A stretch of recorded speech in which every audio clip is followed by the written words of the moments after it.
Hi, everyone. Thank you for joining us for the Superhero Heroine panel, Finding Creative Inspiration in History.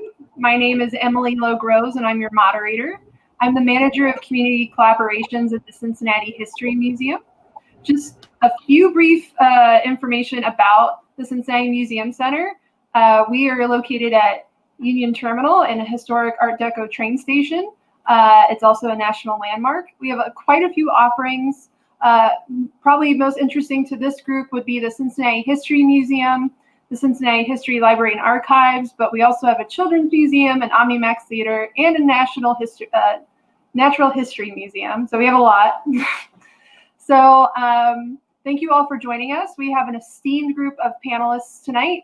They have quite an array of expertise, and tonight they're going to be talking about how they've incorporated history into their projects. So before we go any further, I'd love for the panel to introduce themselves. Can we start with Chelsie?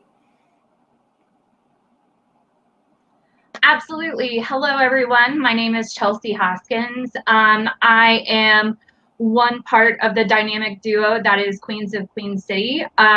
Shawn and I work together very closely to bring the stories of Cincinnati's forgotten women to light. So we spend a lot of time in the historical record and in primary documents and archives, bringing up stories of everyday women, not just, you know, the Annie Oakleys of the time period, but the big Liz Carters and people like that. I'm also an educator.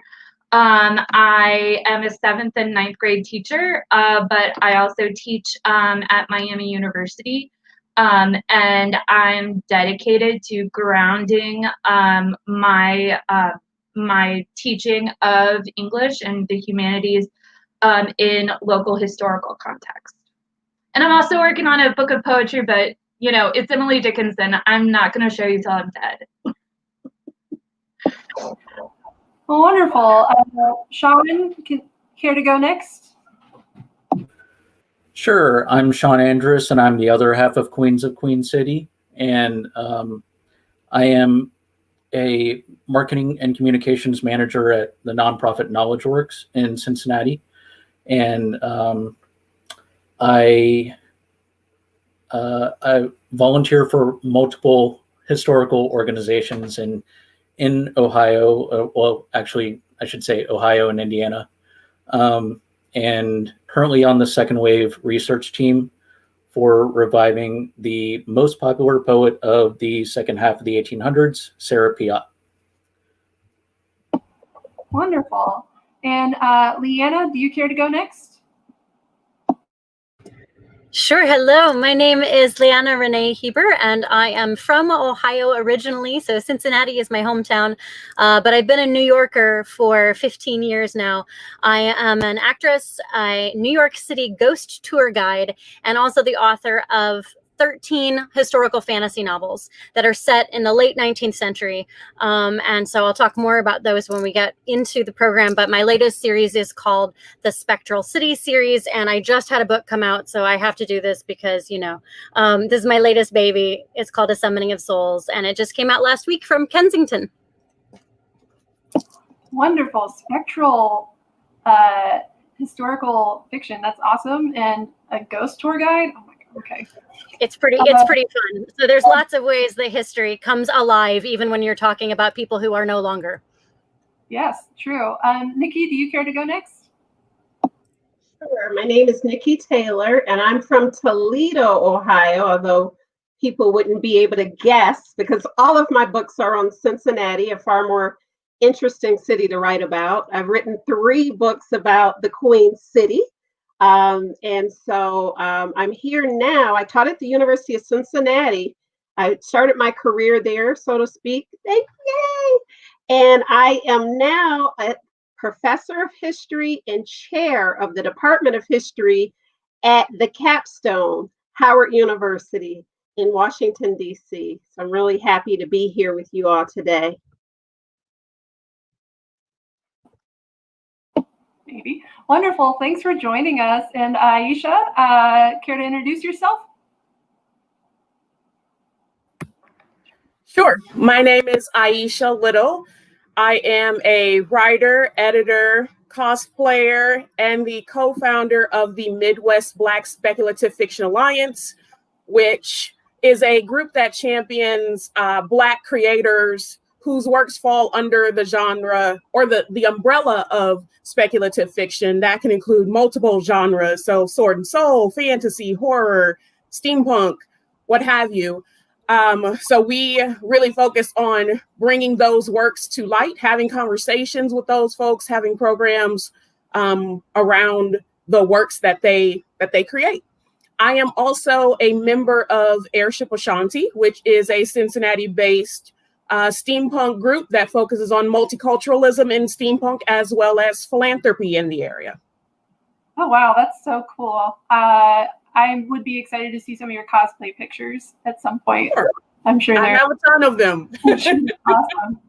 Okay, so first question, and feel free to dive in after I've asked. But to start, what projects are you working on or have recently finished that you're most excited about?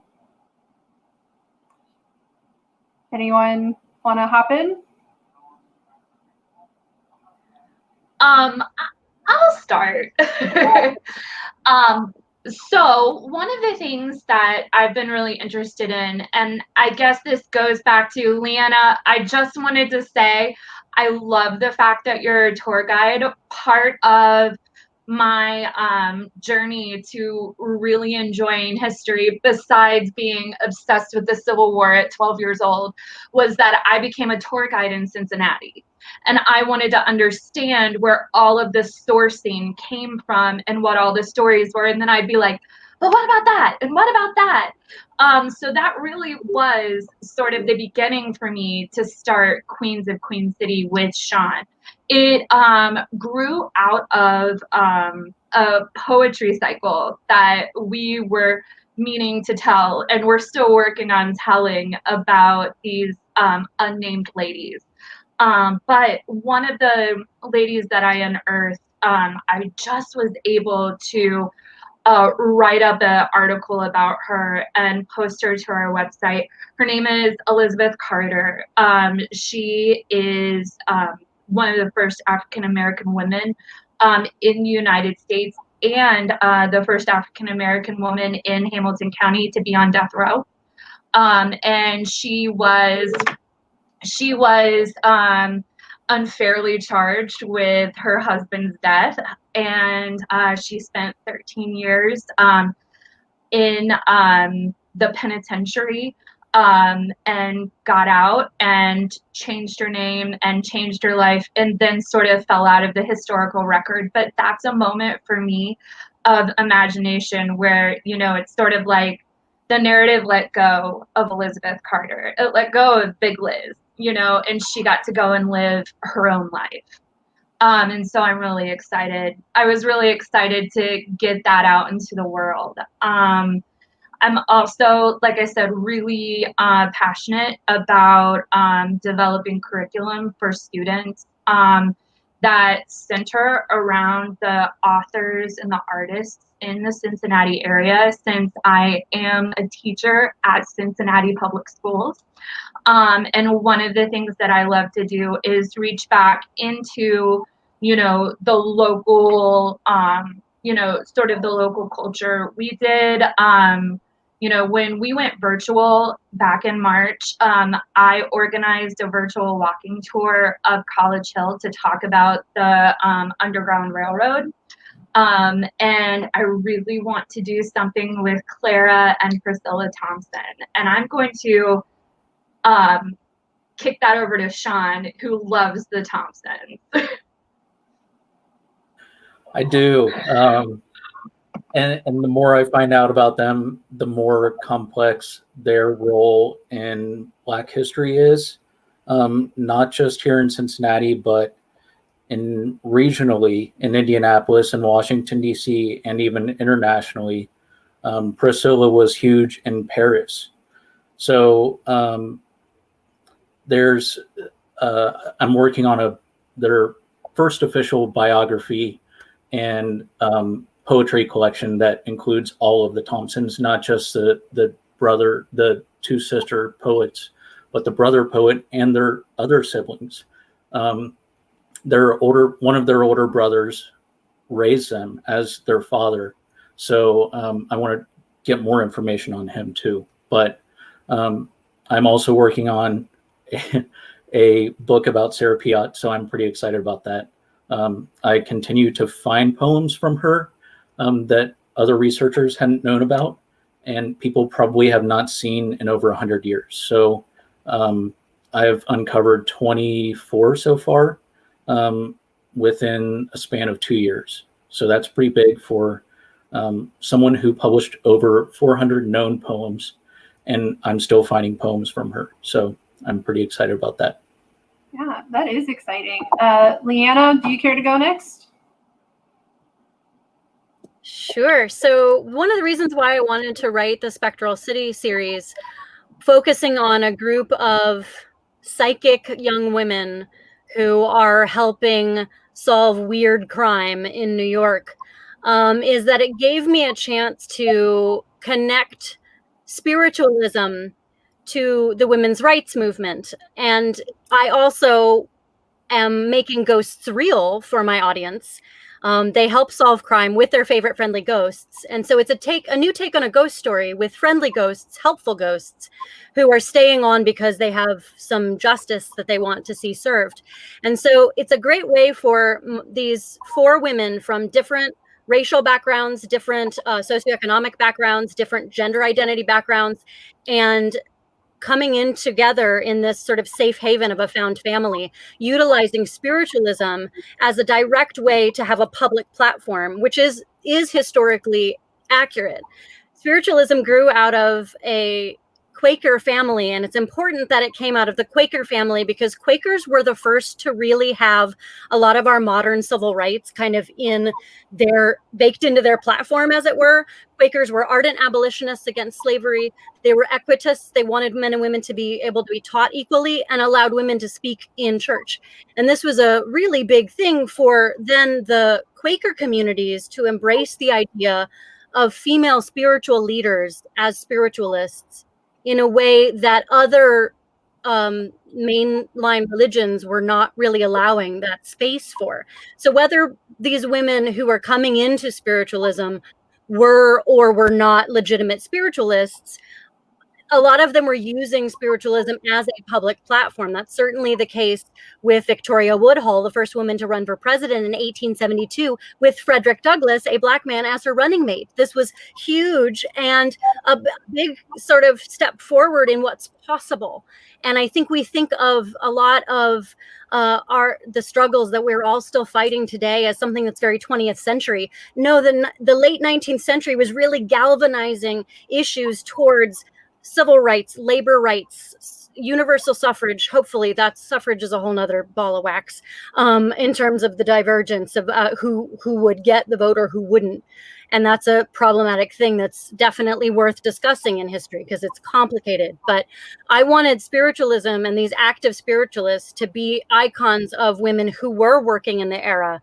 I just throw in the fun, fantastical things of they're also trying to solve a murder mystery with their favorite friendly ghosts. So that's what the ghost tour guide aspects comes in to me too. So definitely touching down in real history and ways in which folks were trying to make a better, more room at the table for the world at the time, and then pairing that with fun and action and adventure. But I think history is fun too, and learning the spaces in which people were trying to rethink what's possible in a more integrated world is really thrilling to me, especially in New York City, that everyone from everywhere was trying to do interesting things.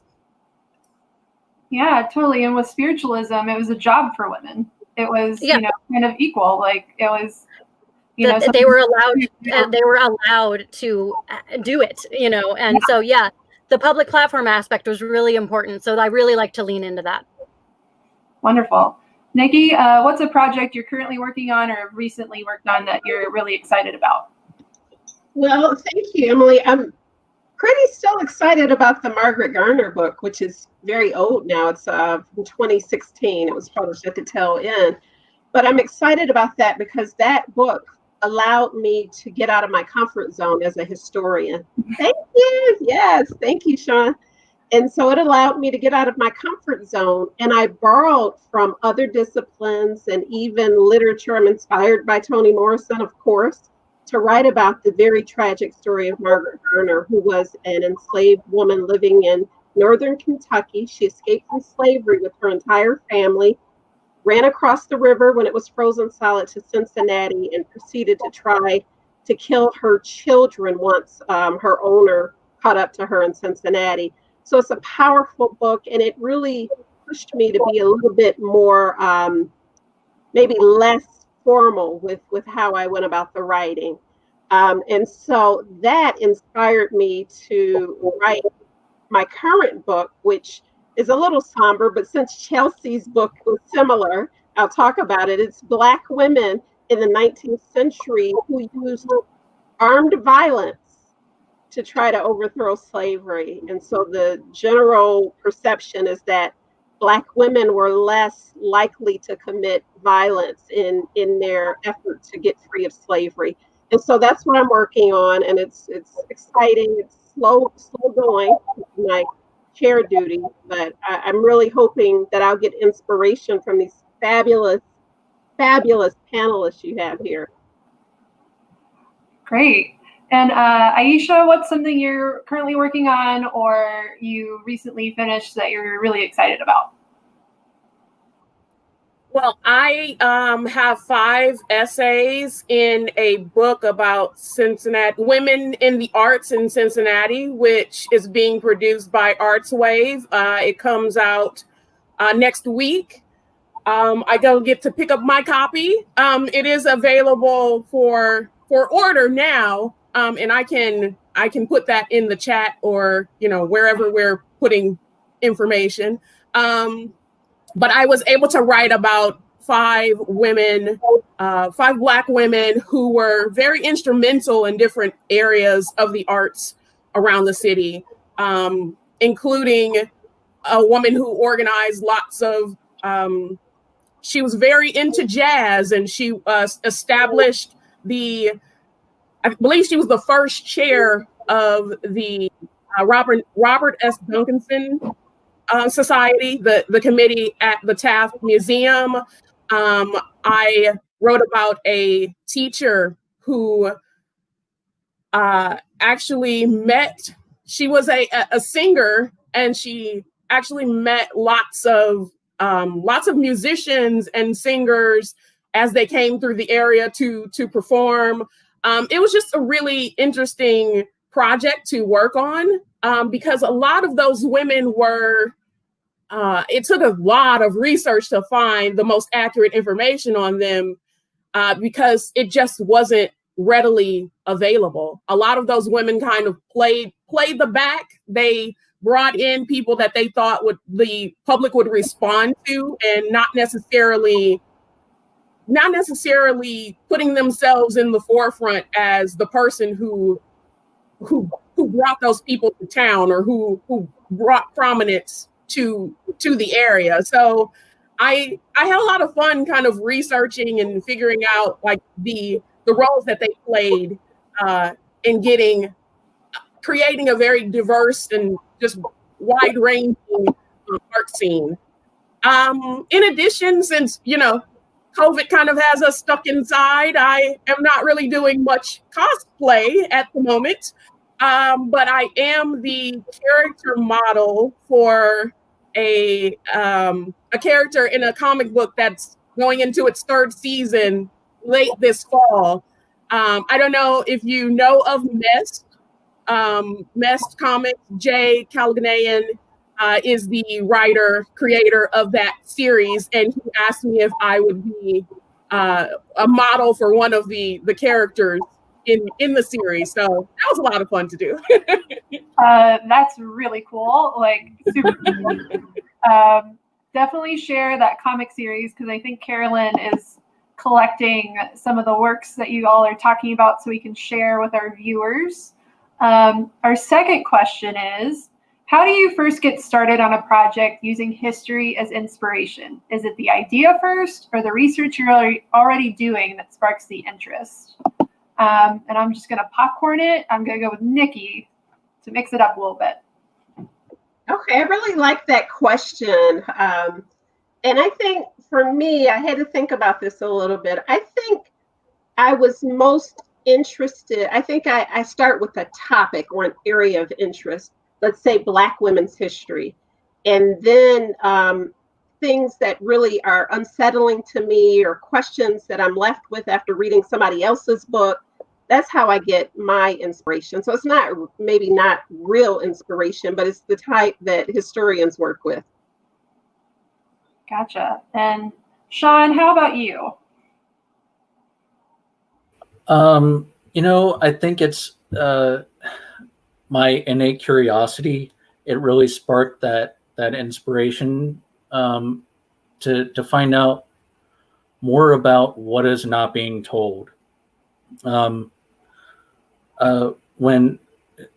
we originally started Queens of Queen City with going to the Cincinnati Observatory, and no woman was mentioned at all in it. But Chelsie asked at the end, did any woman have a role in this place, in this institution? And our tour guide now, John, he's fantastic. I'm on the museum and history committee there. And it was because of my curiosity about the original founder's wife to get these answers and bring them to the table. Say, here's Louisa Mitchell's story. Why aren't we telling it? Why aren't we even mentioning that she's probably the first woman who ever saw the last known planet? So what is happening here, that there's a disconnect in not telling women's history to broaden our perspectives of this institution. So that innate curiosity in me is really, I think, why I'm in this and why I continue to do it, especially with constantly finding out new information about Sarah Piatt. It's a wealth.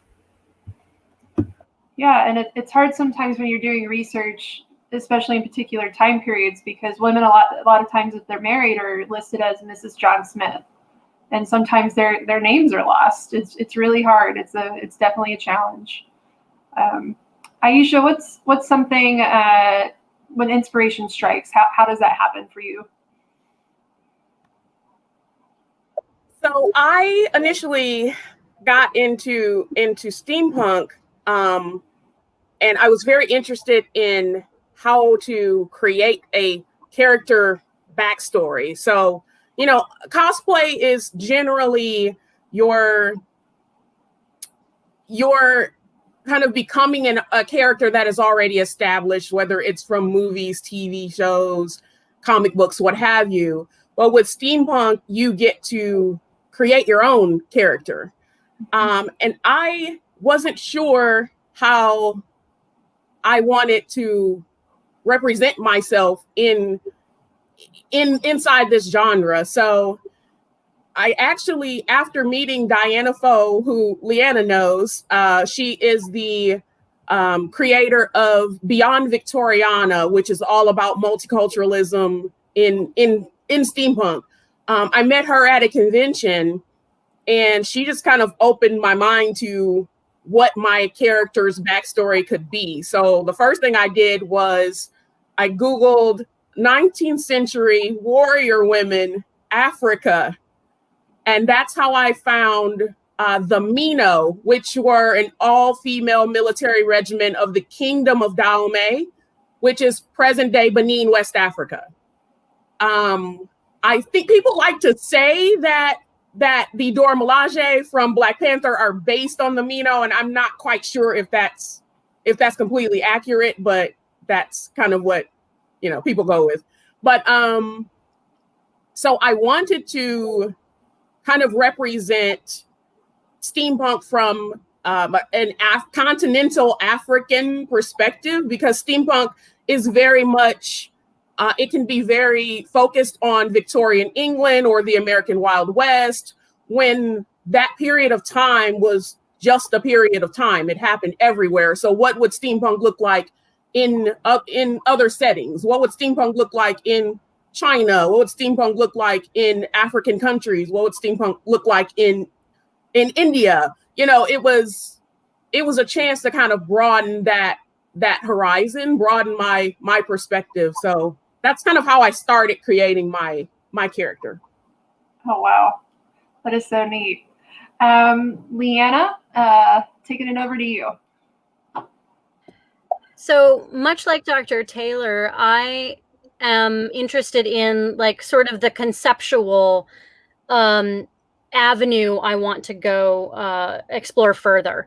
All of my books are set in the late 19th century, when you really start to get the gears of a better world turning, and more opportunities turning. And so I'm really interested in working women who are coming into new industries and new ways of thinking and trying to lift other people up. I'm very interested in that dynamic because it's one of the better things to focus on in history, is the things that people were doing moving forward rather than trying to be exclusionary.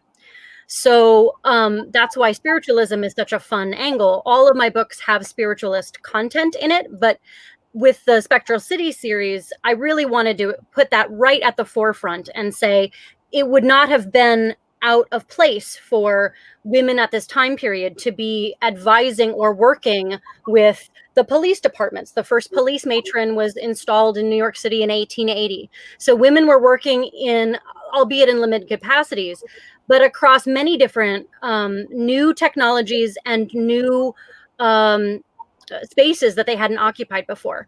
So the idea of placing spiritualism not just sort of as a side topic, but as front and center with this really allowed for me to explore that average working class mentality of trying to both survive, but also what is then possible for us and those around us, and creating a found family dynamic. My characters really drive me. So I knew who my heroine was, and I had a sense that she wanted to be a safe haven for other folks who might face discrimination in other parts of the workplace. So I have a biracial woman who comes up from New Orleans to be like her right-hand woman. There's a trans woman who finds the spirits are led by the spirits, lead Antonia to Eve's doorstep, because the spirits tell Antonia that she'll be safe there and she'll be welcomed there for who she is. I have to use 19th century language for how she speaks about her gender identity. However, my fellow spiritualists there see her for the soul and the spirit she is. And so I feel like this involving the spirit world also helps break down a lot of the barriers that people had in a very restrictive society. So I am also talking about some disability angles as well, because some of my characters don't speak, but they use sign language and they interpret the spirit world differently.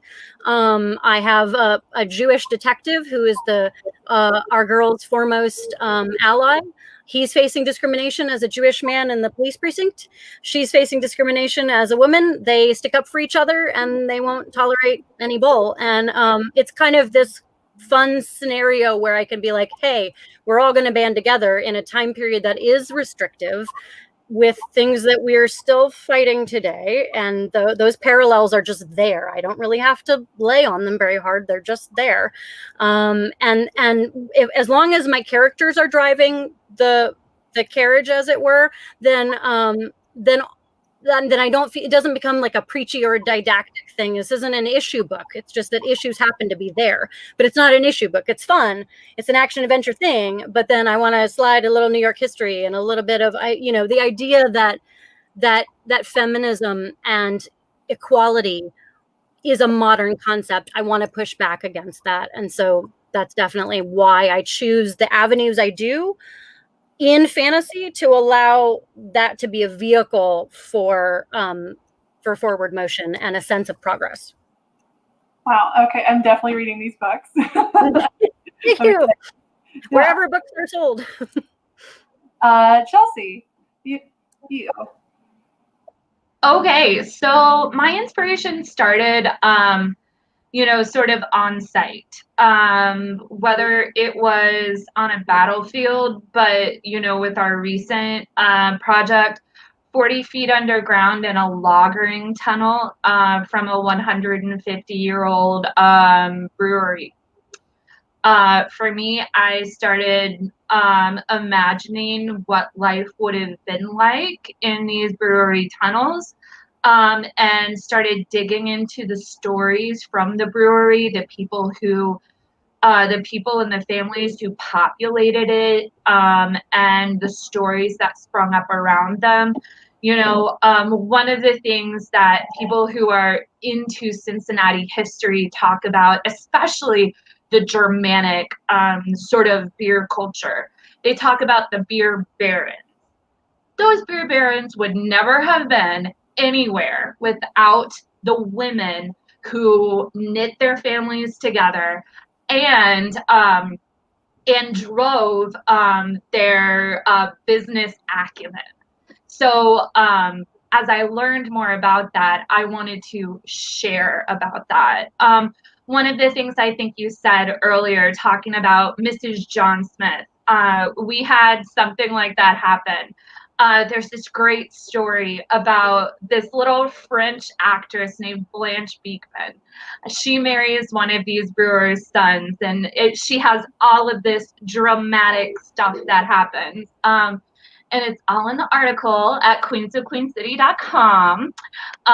But when we're trying to research this, you have to research Blanche Beekman, Mrs. John Kaufman, Mrs. Kaufman, B. Beekman Kaufman, just trying to think about the way that, somebody may have decided to, name this historical woman. So for us, and Shawn, I don't want to speak for you, but it goes back to that quote by Virginia Woolf, right?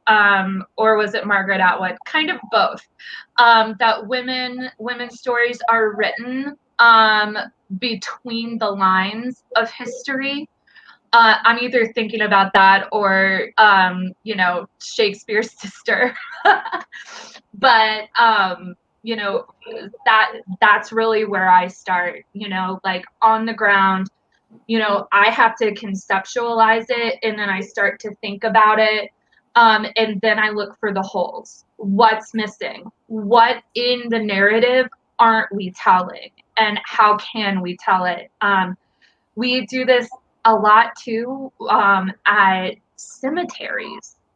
So we will walk around local cemeteries and make connections from family to family to family that Find a Grave doesn't always come up with.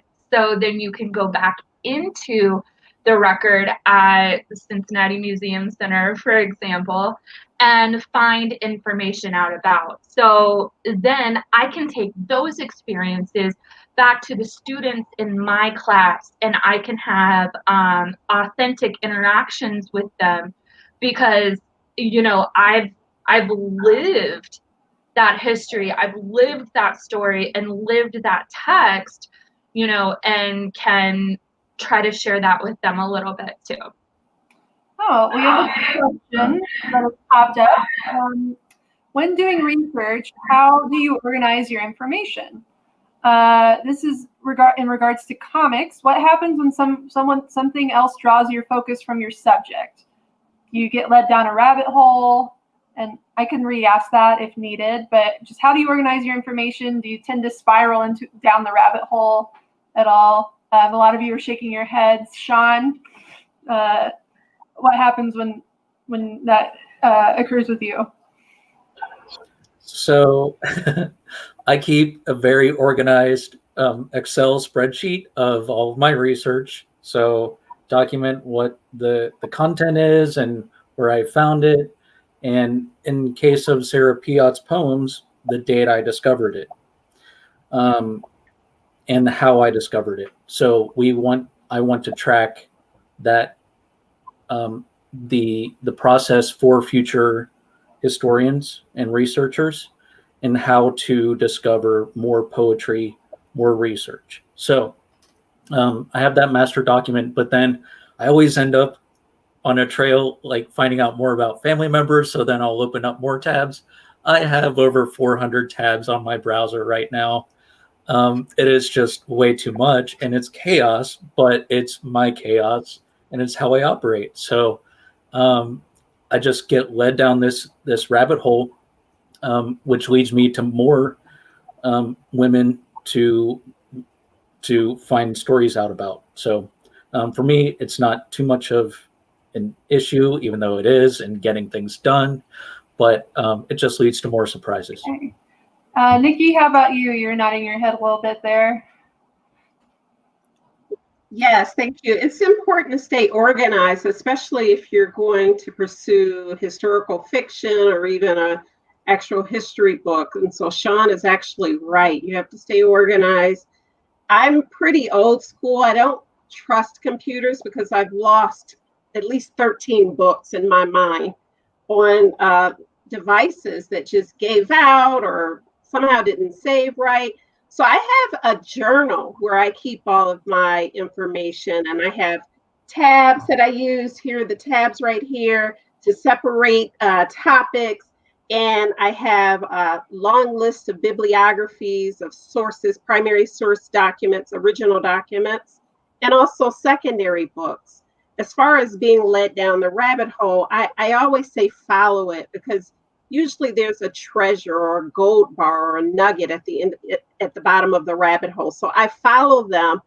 And for historians, we can incorporate all of that extraneous information in footnotes. And that's what we do. Things that don't really relate to the main topic, I just dump it in a footnote. And I think, there are people who are really skillful at educating readers through footnotes or endnotes. And so that's why I say you never get rid of stuff, even if it seems kind of, not really related to your main topic. It's helpful, and it may also help you build your context. And context is important for fiction writers, for poets, and for historians. So we all are talking about context, the historical context. And so follow those rabbit holes and don't be too unnerved by where they lead you. Leanna, how about you? I also, like Dr. Taylor, I'm also a bit leery of computers. And so here's my, sticky tabs, guys, sticky tabs. It's the way. And I really like tactile books. I like to underline in them. I like to write in the margins. I like to destroy them, but it's my destruction, and it's full of clues to my manuscripts. I lifted up a pretty great resource. One of my favorite things. It's the King's Guide to New York City, 1892. And it's an actual 1892 source book of a ridiculous load of details that actually help provide the context, which, as we're all saying, is so important with so much of what you're doing. And so I really use textbooks and guidebooks, and I sort of hunt and peck off of what my plot is, because if I don't hunt and peck off the plot, then I will go entirely far afield. So I tend to collect things I really love, and each book has a different notebook, because I will also write things down. That's a lot of my process in the early dreaming stages, is just making a lot of notes in a notebook about aspects I want to explore, companies I want to mention, things that were at the forefront of various technologies and the people that were working there. So then I know that if I'm pulled too far afield from my plot into things that my characters don't have direct firsthand need to address, then that's where I'm sort of going too far afield. I try to make sure that the historical details that I include are directly relevant to the plot, and or sort of a sidebar reference that I can hopefully skate by before my editor says it's too much detail. Sort of, passing in a travelogue moment about something that a character knows about something else that tends to be relevant. So as long as I stay character driven and character focused, and also attend to the pacing in the plot, then if I make those historical aspects and the places relevant, I really was curious about the state of mental institutions in New York in the late 1800s. very intense. So I made a plot point where the characters go to Ward Island and Blackwell's Island to try to interview someone in one of these Gothic looking enormous structures that were isolated from the rest of the city. So, trying to find these interesting tidbits, if you can make them directly relevant into what your plot structure is, then it will not be extraneous, and then your rabbit hole will be functional for your book. You just may have to save some of those details out for later, especially if you're working a series. Save all those details and pepper them in as you go, rather than a big info dump in the beginning. Then that's going to sort of turn people off, and they're not going to get as engaged. You can hook people in with a couple of details and then continue to pepper them through. And then, just try to make sure that every detail that you're using does more than one. It's sort of serving double duty. A character reveal, a way to envision where you are, or something that's a fact that's relating to the crisis or the moment at hand. The more that you can do those, making details work double, triple duty, the better that is for you staying focused. Yeah. And a female reporter, Nellie Bly, went to Blackwell's Island, I believe, and did a expose on the treatment of patients there. A lot of them women there against their will. Absolutely. It was so interesting in this book. One of the things they talk about in the mental health, they talk about all the mental health institutions of New York, and the narrative here is trying to be very optimistic and very hopeful, and there's a whole thing of they don't chain up their inmates anymore. Aren't we so progressive, and aren't we so forward thinking that we don't chain our mental patients anymore? I mean, it was just like this wild thing. So that's the other thing too, when you're looking at original source texts, especially guidebooks and things, you have to read around the problematic content, and you have to sort of realize that a lot of these things are either ableist sources or they're racist sources. They're going to have that threaded through. I was very a guidebook to Cairo in the late 19th century. It was very useful for me to find out where boats were coming in into the area. But in terms of the narrative of talking about Egypt in the 19th century from a Victorianist colonialist perspective, there's a lot of just bias right in the text and just superiority in the narrative of how that's written. And you have to unpack all of that. Original sources are great, but you got to make sure that you're looking at that and not just reconfirming that racism or reconfirming that bias into your work as a modern person who should know better. Mm-hmm. I want to get to this next question. It's a little bit of a meaty one, but many mainstream popular projects focus on the history of straight white men. How do you and future creatives make a more deliberate effort to highlight diverse voices and experiences in your work? So I can repeat that if needed, but basically, what are some tips for those who want to tell more diverse stories, or maybe stories that are waiting to be told? So Nikki, would you like to hop on? Why not? I've made a career of talking about the marginalized people. And I should say that if you're researching history, it's a little difficult the further back in history you go. Just because of what Lyanna said, many of the sources that historians use before, let's say, 1980, might be, tinted with racism, sexism, ableism, homophobia, etc. And so you have to wade in those waters in order to get, sources. And so that can be a little psychologically difficult at times for a historian, especially for the 19th century, when those things were a lot more vile and just visceral. How they talked about African Americans and women and enslaved people and immigrants and things like that.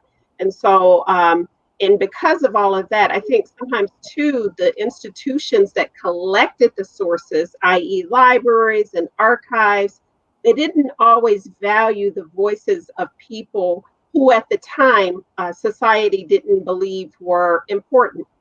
So, for example, when I was writing all three of my books, I didn't have a body of archival evidence. I had to use detective work to find Black voices in order to really, I had to wrap flesh around census data. I had to humanize numbers and things like that because there wasn't enough of Black voices or Black diarists or Black letters or Black people speaking in the newspaper. And so that can be difficult, but it doesn't mean it's impossible. I think too many historians, professionally trained historians, still believe that you can't do the kind of history I do. And so I still, to this very day, as a full professor, the second half of my career, I'm arguing with other historians about why I do the kind of work that I do and whether or not it is, quote, real history. I wrote a whole book on an enslaved woman who ended up killing her kid to get out of slavery. And yet she didn't leave any documents herself. She was illiterate. She was enslaved. She was Black. She was female. So nobody really recorded her words in the way that I would have liked or that we would do right now. And so it's difficult, but we must persist because those voices matter. They matter. For the soul of America, they matter. So we have to persist in spite of the obstacles, in spite of the impediments, because we have to make sure that those voices are represented fairly in history. Yes, thank you. Aiesha, you just, like you said, recently wrote a few stories about women of color that's going to be shared in a book. Can you elaborate a little bit more about that? Yeah, so I was very interested in telling these particular women's stories, but they don't go back. They aren't like 19th century, 18th century. It's fairly recent, the women that I wrote about, 20th century. And also, I wanted to make sure that I was telling their stories accurately and fairly because of the things that they contributed to the art scene. I thought it was very important to make sure that I got as much information as I could on them to be able to contribute to that book properly.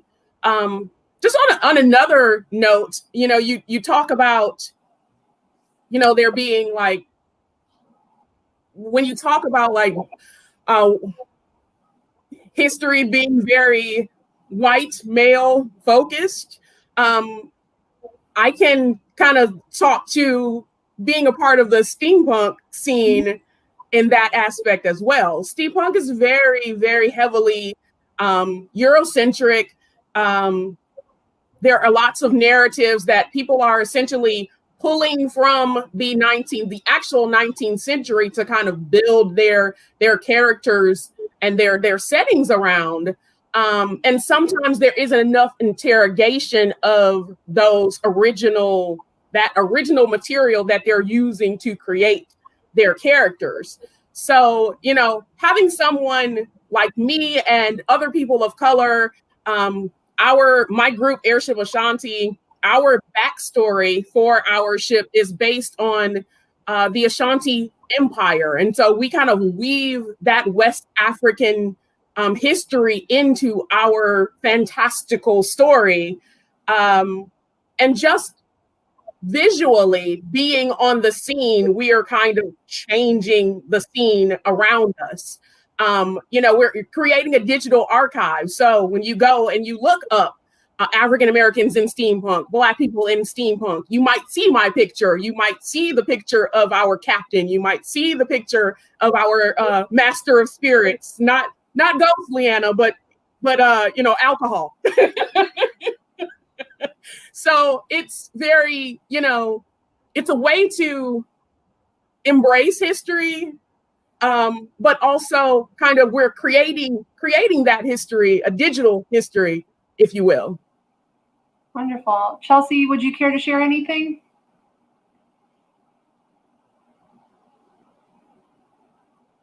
Sorry.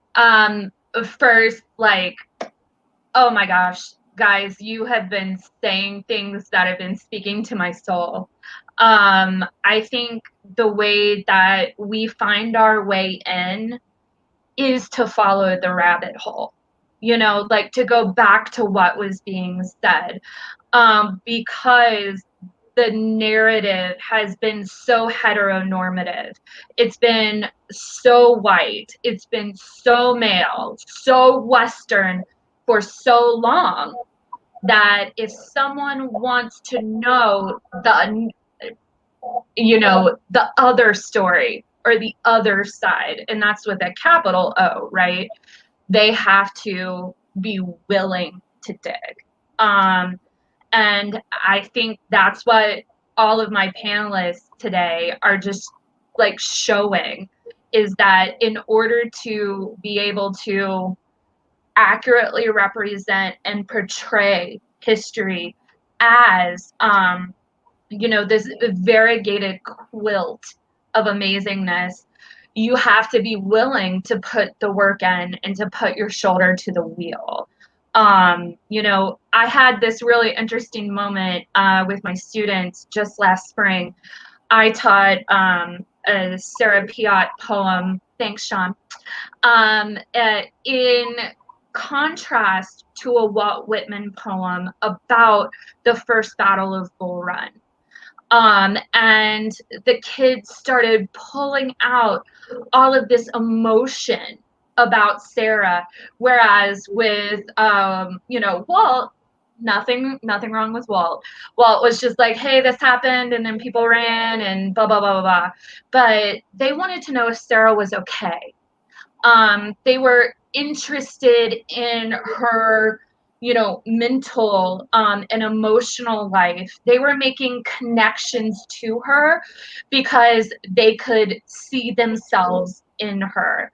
And so speaking for those kids, this kind of story is what we need, because people will be able to see themselves in the historical record as well. Thank you. Shawn, do you care to share anything? Yeah, just really quick. When Chelsie and I first started Queens, we were, you know, intending to do percentage of racial percentage of posts based off of population, but it just didn't work out like that because there are so many Black stories in Cincinnati history that needed to be told, especially when I was going through the newspapers and I was seeing so many Black women arrested, and they were in the criminal section at a far greater rate than any white male. So what does that say about the social constructs at the time? And even though basically the only evidence I can find of these women ever existing was their arrest in a newspaper, and it was for entertainment for white people. So it's heartbreaking, but it needs to be told. And so even those little stories like that, these women need to be brought to light.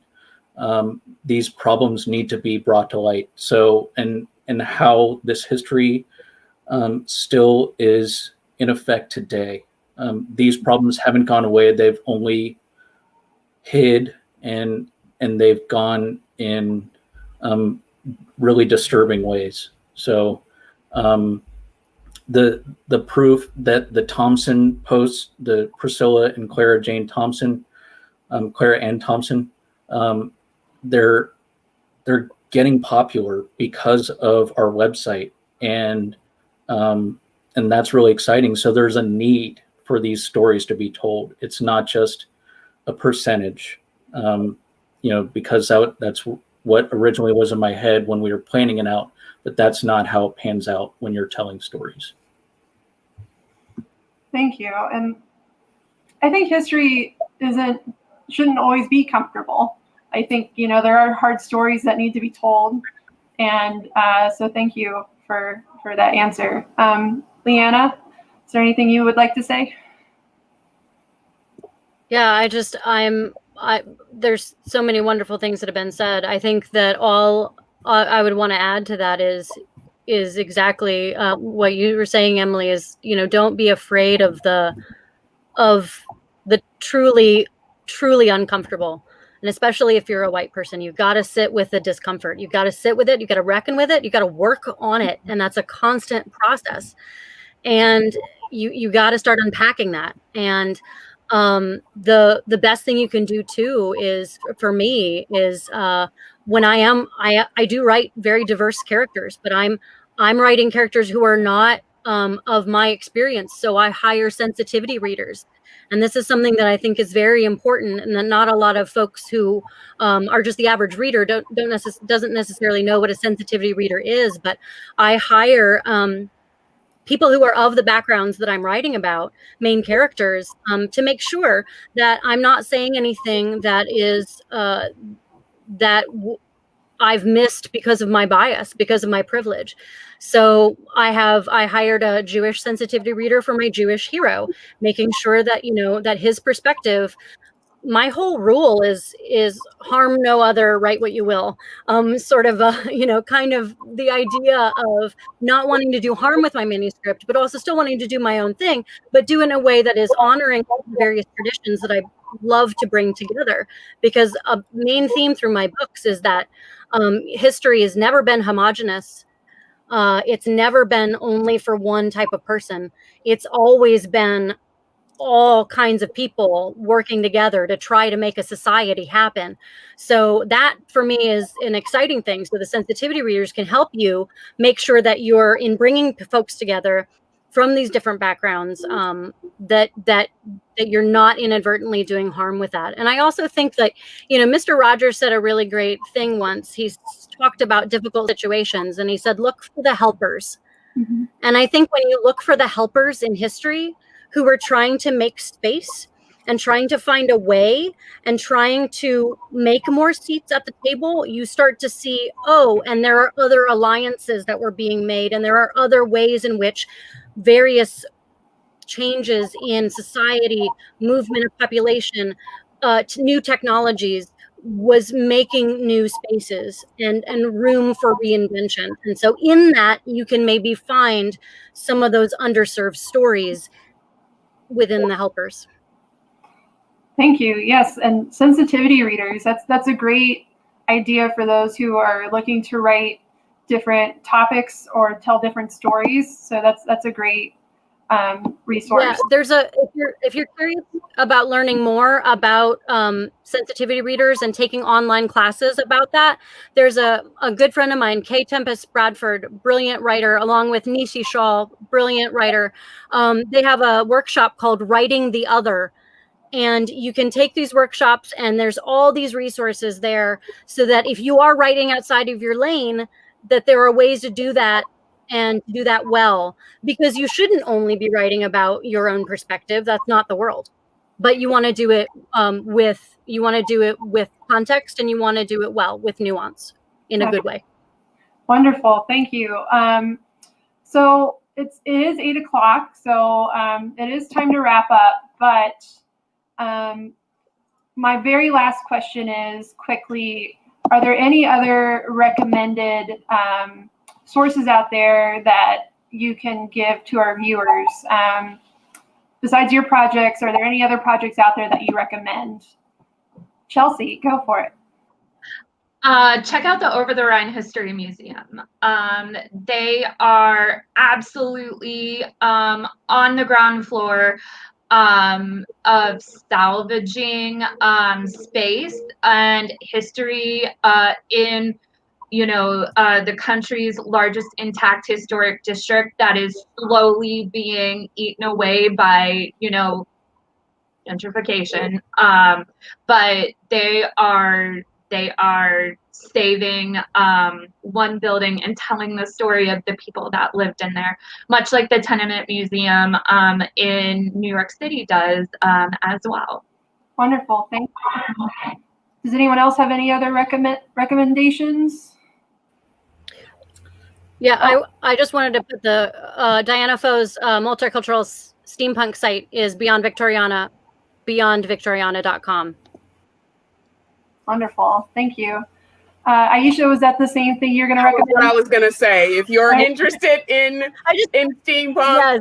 finding out, how kind of multiculturalism and steampunk go together, Diana Foe's site is very, very instrumental in a lot of people's kind of development and expansion of that world.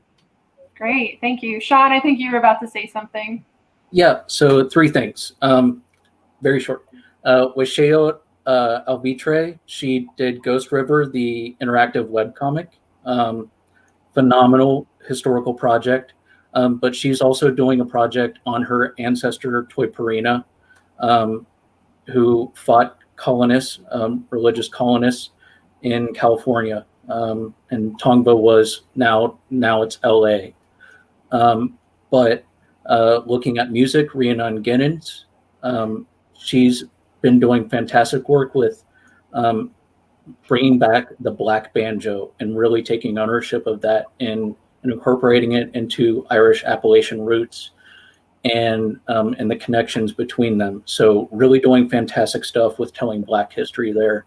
And then here in Cincinnati with the Freedom Center and Holocaust and Humanities Center, they partnered to bring this awesome play called Anne and Emmett to the stage, which brought Anne Frank and Emmett Till's stories together in this powerful piece that I just wept the entire time. So that book can be pre-ordered. It comes out in October, I think. So be on the lookout for that. Thank you for sharing those. Nikki, do you have any recommendations? As always, I have to give a plug out to the Cincinnati Historical Society. Without that institution, there would be no me. So that's my main plug for anybody interested in learning about the history of the city. Visit them. They're the best archivists, the sweetest librarians. They're very helpful. And so, yeah, wholly indebted Thank you. I'm to a the little Cincinnati partial Historical to them Society. myself. Well, thank you all for joining us tonight. Panelists, thank you for a great hour and a great conversation. Thank you to Superheroines Inc. for having this panel, and have a good night, everyone. Thank you. Bye-bye. Good seeing you all. Thank you, everyone. You were amazing.